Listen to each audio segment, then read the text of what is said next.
여자가 가장 미쳐버리는 순간이 언제일까요? 남편에게 철저히 배신당했을 때입니다. 그리고 그 복수를 위해 내 안에 숨죽였던 여자가 다시 깨어날 때이기도 하죠. 저는 올해 57살 서울시청에서 30년 넘게 근무해온 평범한 7급 공무원 정미숙입니다. 사람들은 말합니다. 공무원으로 살면 안정적이고 좋겠다. 하지만 제 남편 61 먹고도 정신 못 차린 사람입니다. 인터넷 쇼핑몰로 돈 좀 번다 싶더니 그 돈으로 젊은 여자한테 마음과 몸을 다 갖다 바쳤습니다. 제가 얼마나 미쳤는지 궁금하세요? 이 이야기 끝까지 보시면 아마 저럴 수도 있구나 하실 겁니다. 구독과 좋아요, 그리고 댓글로 여러분의 솔직한 의견을 들려주세요. 여러분의 응원 한마디가 지금 이 영상을 만드는 제게 가장 큰 힘이 됩니다. 그럼 이제 제 이야기를 들려드릴게요. 남편은 몇 달 전부터 수영장에 다녔습니다. 살 좀 빼야겠다, 운동해야겠다. 저는 그냥, 그래, 몸 건강하면 좋지. 그렇게만 생각했죠. 그런데 어느 날 남편의 셔츠 주머니에서 작은 호텔 영수증 하나가 나왔습니다. 수영장 근처 호텔. 수상한 기운이 등줄기를 타고 흘렀습니다. 속으로는 설마 아닐 거야 했지만 머리는 이미 알고 있었습니다. 내 남편이 바람을 피우고 있구나. 며칠 밤을 뜬 눈으로 버티다. 남편이 샤워하는 틈에 휴대폰을 열었습니다.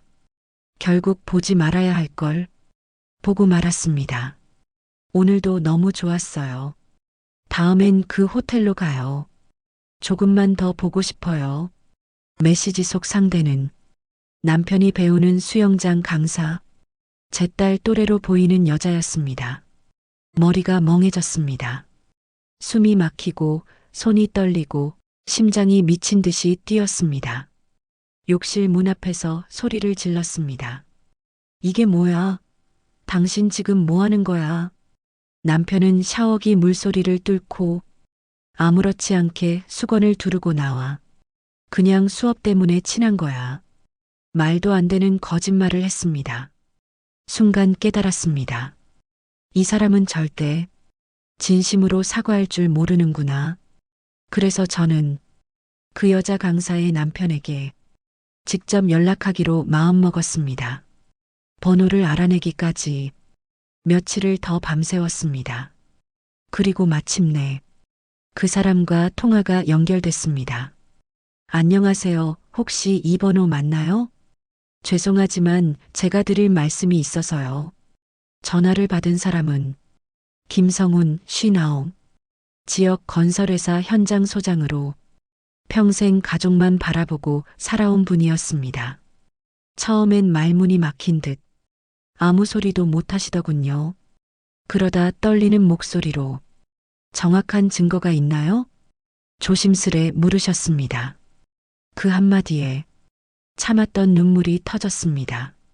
있어요. 사진도 있고 메시지도 있어요. 그날 밤 우리는 2시간 넘게 전화를 붙들고 서로의 얘기를 쏟아냈습니다. 아무도 이해해주지 못했던 상처를 핸드폰 너머로 위로받았습니다. 그 밤 이후로 우리는 매일 통화했습니다. 서로의 분노, 배신감, 그리고 미친 듯한 허무함까지 상대방의 숨소리에서조차 서로를 위로받았습니다. 며칠 뒤 성훈 씨가 조심스레 말했습니다. 한번 볼까요? 계속 전화로만 얘기하니까 더 힘들어질 것 같아요. 한여름밤 퇴근 후 작은 편의점 앞 파라솔. 성훈 씨는 젖은 와이셔츠 소매를 걷으며 저를 보고 살짝 웃었습니다. 캔맥주를 따르며 미숙 씨 진짜 고생 많으셨어요. 이건 미숙 씨 잘못이 아닙니다. 그 말에 저는 편의점 의자에 앉아 하염없이 울었습니다. 성훈 씨는 아무 말 없이 손등으로 제 눈물을 닦아줬습니다. 그 손길이 누군가의 아내가 아닌 한 여자로서의 저를 다시 깨우는 것 같았습니다. 그날 이후로 우리는 자주 만났습니다. 동네 국밥집, 커피숍, 한적한 공원 벤치. 우린 서로의 상처를 조금씩 덜어줬습니다. 어느새 저는 그 남자의 낡은 자동차 조수석에 익숙하게 앉아 있었습니다. 비 오는 저녁 차 안에서 서로를 바라보며 작게 떨던 손이 닿았습니다. 그리고 숨소리만 가득한 짧은 순간 우린 서로에게 가장 깊은 위로가 되었습니다. 누군가는 말하겠죠. 남편 바람난다고 아내도 똑같이 하나? 하지만 저는 이제 압니다. 차가운 침대에서 죽은 듯이 숨만 쉬느니 한 번이라도 다시 여자가 되는 게 얼마나 숨통 트이는지요. 이건 복수가 아닙니다. 내 안의 여자를 다시 살려낸 작은 반란입니다. 사람들은 흔히 말합니다. 중년의 사랑은 지저분하다. 그 말 제가 제일 싫어하는 말이 됐습니다. 남편의 배신으로 숨통이 막혔을 때 김성훈 씨가 아니었다면 저는 아마 제정신을 붙잡지 못했을 겁니다.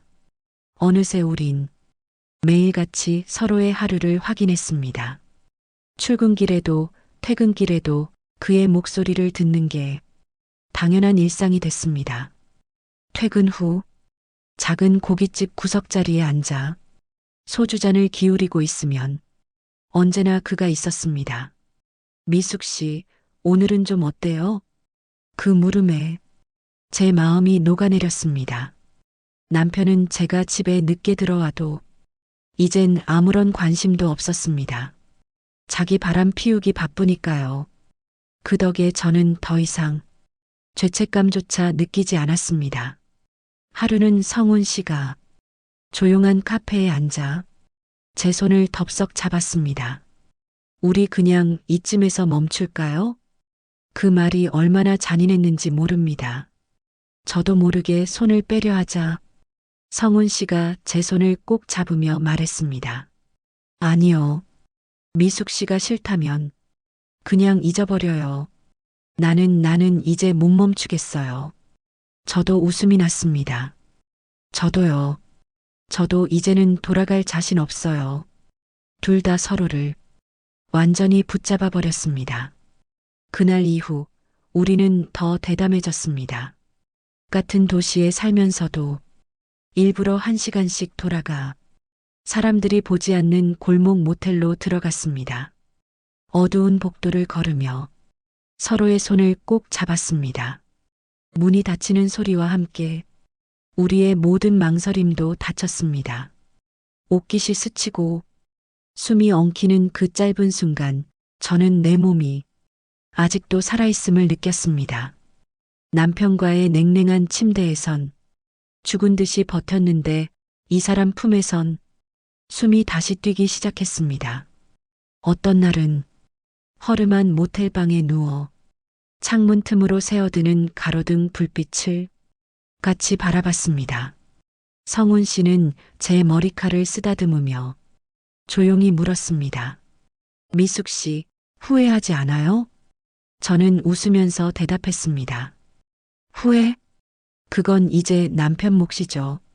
그 말을 하며 제 안에 켜켜이 쌓였던 억울함과 분노가 눈 녹듯 사라지는 기분이 들었습니다. 그와 함께 있으면 자꾸 웃음이 났습니다. 허름한 모텔방에서 컵라면 하나를 나눠 먹어도 행복했습니다. 내 나이 57에 이렇게 설렐 수 있다는 게 스스로도 믿기지 않았습니다. 그를 만나면 잊고 있던 여자로서의 자존감이 되살아났습니다. 누군가 나를 원하고 있다는 느낌, 내 몸이 아직 따뜻하다는 사실, 그게 그렇게 큰 힘이 될 줄은 몰랐습니다. 어느 날 성훈 씨가 제 손을 잡고 말했습니다. 우리 어디 멀리 떠나버릴까요? 그 말이 얼마나 달콤했는지 모릅니다. 하지만 우린 현실을 너무 잘 알고 있었습니다. 서로에게는 지켜야 할 마지막 가족들이 있으니까요. 그래서 오히려 더 뜨겁게 짧은 순간들을 더 간절히 붙잡게 됐는지도 모릅니다. 어느 비 오는 날 밤 남편은 또다시 수영장 강사와 호텔에 있었습니다. 그 사실을 알면서도 저는 화도 나지 않았습니다. 그날 저는 성훈 씨의 작은 아파트로 갔습니다. 빗물이 흐르는 창가에 서로 기대어 앉아 있었습니다. 미숙 씨, 이런 말해도 될지 모르겠는데 성훈 씨가 제 귀에 속삭였습니다. 당신이 내 아내였으면 좋겠어요. 순간 저도 모르게 그의 입술을 막았습니다. 말 대신 입맞춤으로 대답했습니다. 남편에게 받은 상처를 이 남자에게 모두 씻어내고 싶었습니다. 그 입맞춤은 점점 뜨겁게 그리고 깊게 이어졌습니다. 창문 밖 빗소리는 우리의 숨소리를 덮어줬습니다. 저는 한 번도 이렇게 살 떨리는 숨소리를 남편과 나눠본 적이 없었습니다. 그리고 그 밤 우리는 끝까지 서로에게 서로의 구원이 되어 주었습니다. 누군가 묻겠죠. 정미숙, 부끄럽지 않니?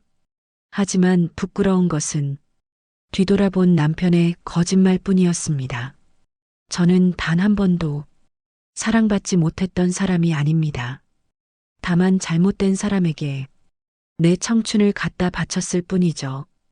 이제 남은 인생은 그 사람에게 줄 겁니다. 내 몸과 마음이 끝까지 기억할 수 있게. 그리고 저는 알았습니다. 이 사랑이 끝나더라도 그 어떤 후회도 없을 거라는 걸. 왜냐면 지금 이 순간만큼은 내가 살아있음을 느끼니까요. 누군가는 우리를 보고 중년의 추한 불륜이라고 하겠죠. 하지만 저는 이제 그런 시선을 두려워하지 않습니다. 요즘은 성훈 씨와 짧은 여행을 자주 갑니다. 멀리 갈 필요도 없습니다.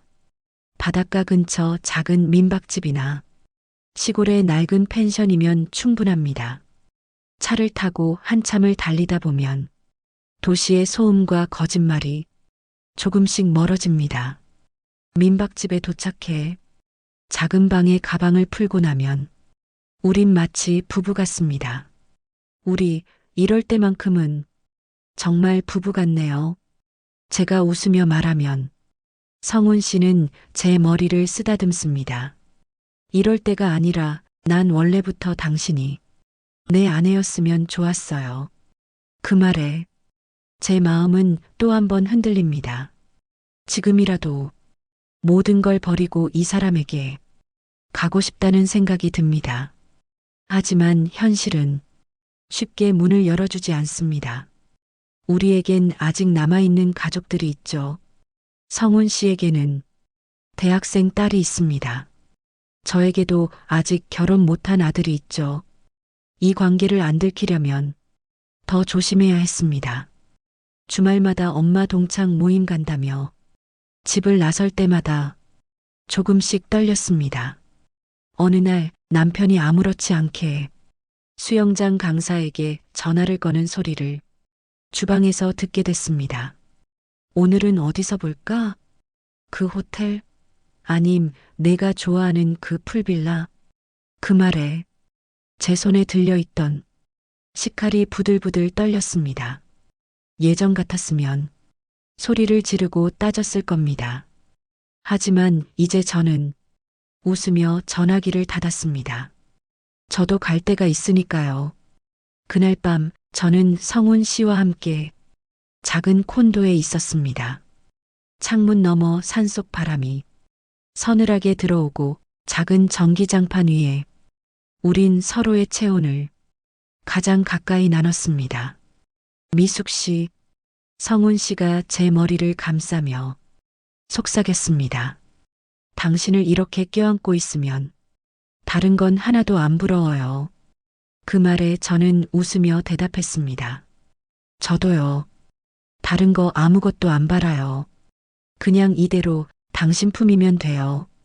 누군가에게 들키지 않으려고 작게 속삭이고 조용히 웃고 서로의 숨소리를 듣고 이렇게 숨죽여 나누는 순간들이 어쩌면 더 진짜 같았습니다. 하룻밤이 지나고 아침이 밝으면 저는 다시 공무원 정미숙으로 돌아갑니다.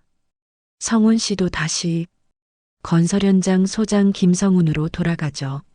하지만 우리 둘만 아는 작은 방, 작은 침대, 그리고 서로의 체온은 누구도 뺏을 수 없는 우리만의 비밀입니다. 어느 날 저는 거울 앞에 서서 화장을 고치며 웃었습니다. 예전엔 주름만 늘어가는 내 얼굴이 싫었는데 요즘은 그렇지 않습니다. 얼굴에 생기가 돌았습니다. 피부가 좋아졌다고 동료들이 농담하더군요. 미숙 씨, 요즘 연애하나 봐? 그럴 때면 저는 그냥 웃어 넘깁니다. 그 말이 반은 맞으니까요. 그날도 퇴근길에 성훈 씨와 조용한 카페에 앉아 커피를 마셨습니다. 창가로 노을빛이 부드럽게 스며들었습니다. 미숙 씨, 만약에 남편이 우리 관계 알면 어쩔 것 같아요? 성훈 씨가 물었습니다. 저는 잠시 생각하다가 차분히 말했습니다. 알아도 상관없어요. 당신이랑 끊을 생각 없으니까. 그 말에 성훈 씨는 제 손을 살며시 감쌌습니다. 그 손이 따뜻해서 저는 다시 안심이 됐습니다. 그날 밤 성훈 씨는 제게 작은 금목걸이를 선물했습니다.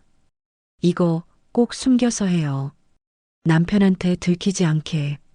목걸이를 목에 걸고 거울을 보니 그 작은 금빛이 제 마음에 불을 밝혀주는 것 같았습니다. 저는 아직도 누군가의 아내로 살고 있지만 이제는 더 이상 남편의 그림자에 갇힌 여자가 아닙니다. 누군가는 말하겠죠. 결국 똑같은 짓 하는 거 아니냐고. 그래요. 맞아요. 하지만 저는 알고 있습니다. 누구보다 뜨겁게, 누구보다 솔직하게 사랑하고 있다는 걸. 이 사랑이 언제 끝날지 모릅니다. 어쩌면 오늘이 마지막 일지도 모릅니다. 그래도 괜찮습니다.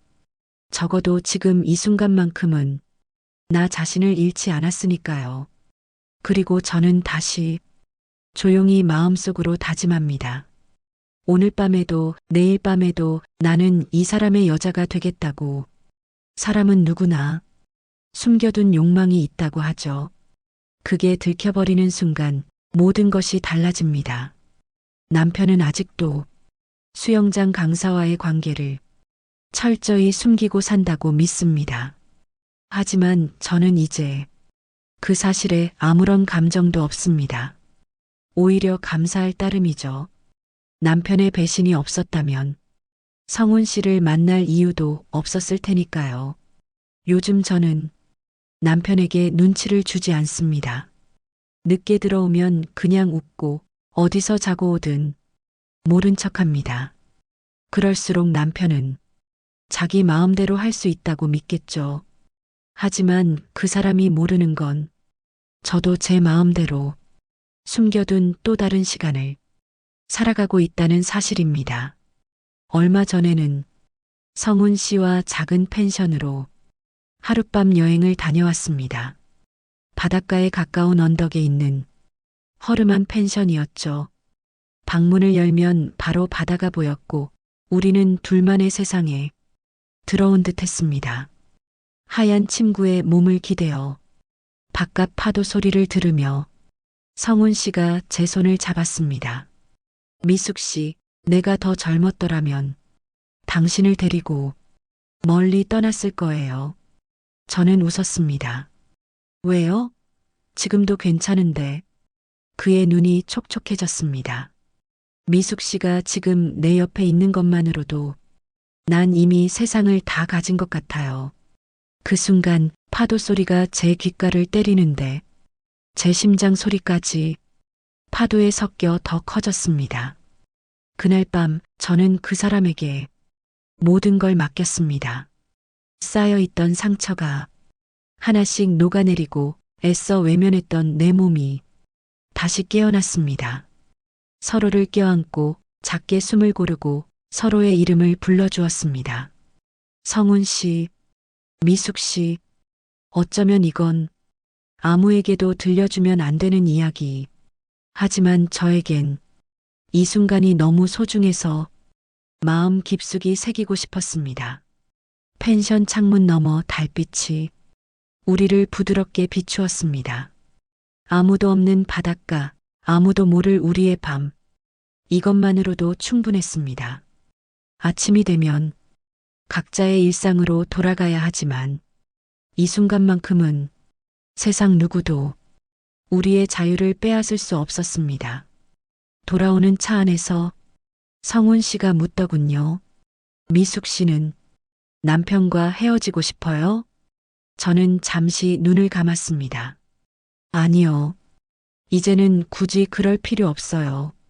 남편과의 삶은 더 이상 제 중심이 아닙니다. 집에선 그저 서류에 이름만 남은 부부일 뿐이니까요. 성훈 씨는 잠시 말없이 제 손을 꼭 잡아주었습니다. 그 손의 온기가 여전히 제 심장을 덮었습니다. 주변 사람들은 제가 요즘 더 밝아졌다고 합니다. 동료들은 말합니다. 미숙 씨, 얼굴에 꽃이 폈네? 저는 그냥 웃습니다. 맞아요.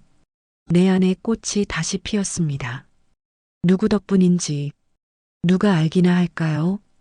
언젠가 성훈 씨와 낡은 시골집 같은 곳이라도 조용히 살고 싶다는 생각을 해봅니다. 누군가의 아내, 누군가의 엄마가 아니라 오롯이 한 사람의 여자로 아침을 맞고 싶습니다. 하지만 현실은 그렇게 쉽게 풀어지지 않겠죠. 그래서 더 애틋합니다. 불완전하기에 우린 서로에게 더 간절합니다. 비밀이 깊을수록 우린 서로를 더 껴안습니다. 상처를 핥아주듯이 억눌린 숨을 나누듯이 어쩌면 이 관계는 언제든 끝날 수 있습니다. 하지만 두렵지 않습니다. 이미 너무 많은 걸 이 사람에게 받았으니까요. 한 번은 성훈 씨가 작은 다이어리를 건네주었습니다. 그 안에는 그가 쓴 짧은 메모들이 있었습니다. 당신을 만나 행복했습니다. 당신이 웃으면 나도 웃습니다. 우리 언젠가 꼭 같이 가요. 그 다이어리를 가방에 넣어두고 퇴근길 지하철 안에서 몰래 꺼내볼 때마다 저는 다시 살아있음을 느낍니다. 남편은 이런 제 마음을 죽었다 깨어나도 모를 겁니다. 그럴수록 더 이상 미련도 없습니다. 이제는 남편의 거짓 미소에 상처받지 않습니다. 그 대신 밤이면 다시 그 사람의 품으로 달려갑니다. 내가 여자로서 다시 숨 쉴 수 있는 곳으로 아무도 모를 작은 방, 낡은 침대, 그리고 우리 둘만의 체온. 이게 지금 제 삶의 가장 뜨거운 진실입니다. 사람들은 저를 보고 어리석다고 하겠죠. 결국 똑같은 사람 됐다. 그래봤자 남는 게 뭐 있냐? 그 말이 틀리지 않다는 걸 저도 압니다.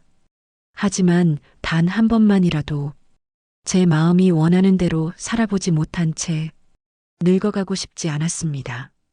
지금 저는 남편과의 냉랭한 밥상 대신 성훈 씨와 함께 먹는 작은 컵라면 한 그릇에 더 큰 위로를 느낍니다. 언젠가 이 관계가 끝이 나더라도 저는 후회하지 않을 겁니다. 왜냐면 이 사랑은 제 인생의 마지막 선물 같은 거니까요. 얼마 전엔 둘이 함께 바닷가를 걸었습니다. 겨울바람이 차가웠지만 성훈 씨 손이 제 손을 꼭 감싸주었습니다. 미숙 씨, 내가 이 손 잡아줄 수 있는 게 얼마나 감사한지 몰라요. 그 말에 저는 바다를 바라보며 웃었습니다. 우리 이렇게라도 만나서 정말 다행이에요. 바다는 차갑게 넘실거렸지만 우리 마음은 이상하리만치 따뜻했습니다. 나는 이제 더 이상 남편의 그림자에 갇힌 여자도 아니고 누구에게 붙들려 울던 여자도 아닙니다. 지금 이 순간만큼은 내가 선택한 사람과 내가 원하는 방식으로 마음을 나누고 있으니까요. 그날 밤 성훈 씨와 작은 민박집에 묵었습니다. 낡은 온돌방에 누워 서로의 손을 잡고 작은 TV를 틀어놓았죠. 드라마에 나오는 젊은 연인들의 멜로가 왜 그리 우스워 보이던지요. 우린 그보다 더 진짜였으니까요. 성훈 씨는 제 머리카락을 쓰다듬으며 조용히 속삭였습니다.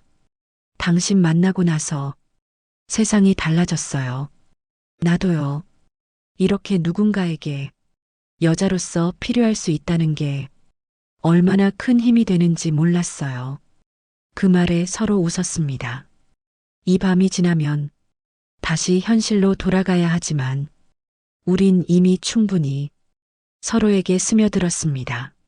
아침이 되면 남편은 또다시 수영장 강사와 문자를 주고받겠죠. 그걸 알면서도 이제는 웃음만 납니다. 그가 있는 집에 돌아가도 이제는 더 이상 외롭지 않습니다. 왜냐면 내 마음은 이미 다른 곳에 있으니까요. 어느 날은 성훈 씨가 말했습니다. 미숙 씨, 이 관계가 오래 갈 수 있을까요?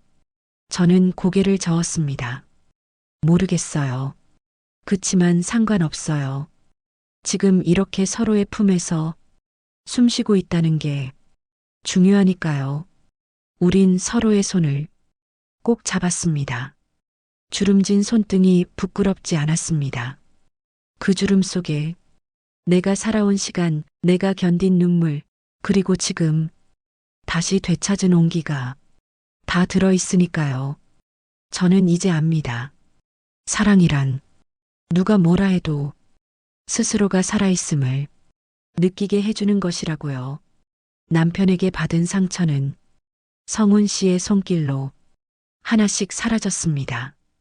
이제 저는 다시 여자로서, 사람으로서 제 자신을 껴안고 살 수 있습니다.